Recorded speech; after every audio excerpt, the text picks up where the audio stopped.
सर्वात जास्त धोकादायक लोक ते नसतात जे उघडपणे शत्रू असतात, तर ते असतात जे प्रेम, काळजी आणि जवळीक यांचा मुखवटा घालून तुमच्या आयुष्यात प्रवेश करतात. म्हणूनच विश्वास ठेवा, पण डोळे उघडे ठेवून. एक माणूस जवळपास 10 फूट लांबीचा अजगर पाळत होता. वर्षानुवर्षे त्याने त्याची काळजी घेतली होती. तो अजगर त्याच्यासाठी फक्त एक प्राणी नव्हता, तर एक सोबती होता. तो अजगर शांत होता, नम्र होता आणि मैत्रीपूर्णही वाटायचा.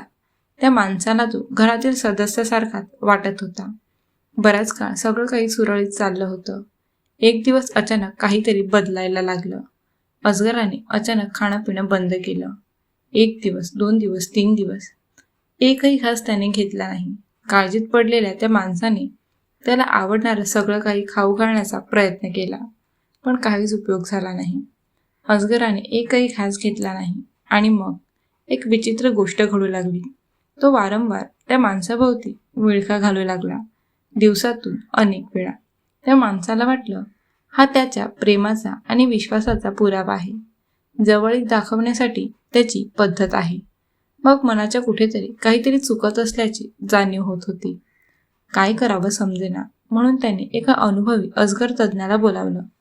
तज्ज्ञांनी अजगराचं बारीक निरीक्षण केलं आणि त्याच्या प्रत्येक हालचालीचा अभ्यास केला. निरीक्षण पूर्ण झाल्यावर तज्ज्ञाने एक साधा प्रश्न विचारला. अलीकडे हा अजगर तुमच्या भोवती जास्त वेळा विळखा घालतो का? त्याने लगेच उत्तर दिलं, हो, दिवसातून अनेक वेळा. तो मला जणू मिठी मारतोय असं वाटतं. हे ऐकताच तज्ज्ञांचा चेहरा गंभीर झाला. तो म्हणाला, तू खूप सावधान राहायला हवं आणि शक्य तितक्या लवकर या अजगरापासून दूर राहा.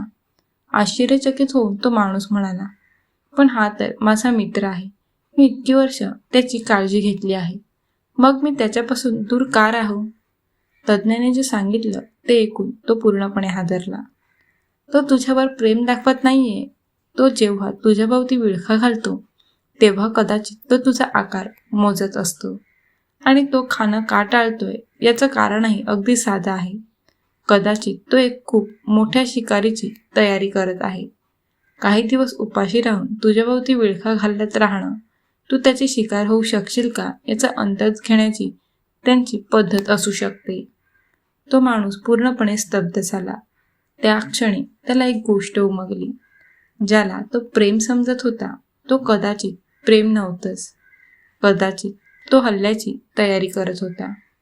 त्या दिवशी त्याने एक असा धडा शिकला जो तो आयुष्यभर विसरणार नव्हता.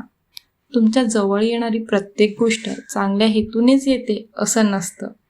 कधीकधी दयाळूपणाचा मुखवटा घालून काहीतरी वेगळं लपलेलं असतं. प्रत्येक मिठी काळजीचीच प्रतीक असते असं नाही. कधीकधी जो माणूस तुमच्या सर्वात जवळ असल्यासारखा वाटतो तो फक्त योग्य वेळेची वाट पाहत असतो.